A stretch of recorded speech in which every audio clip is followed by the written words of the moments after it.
Himal line मारे लगल नहीं भौजी लाइन नहीं मारा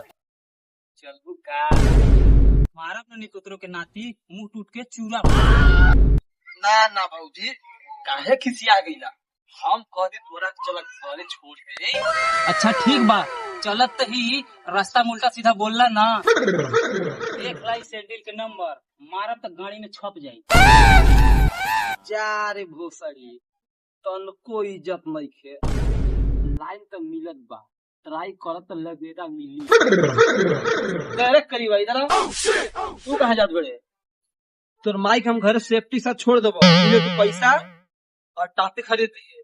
खाद पिए तो हमसे घरे ही ठीक ना हाँ जो जो जो जुगाड़ तेरे लगे तो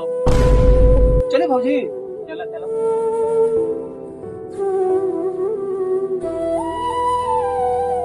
ए भौजी बोला एगो बात बोलू बोला नहीं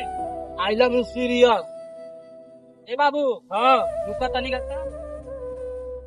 हम जइया पट गलो का रुकवाओ तो तो का विनोद के लइका बड़े ना रुक तो बाप से कहतानी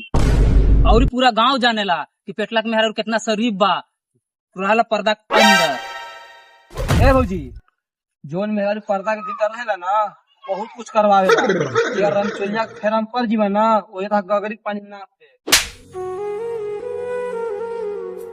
भौजीया मार के गई एकर यार पक्का हो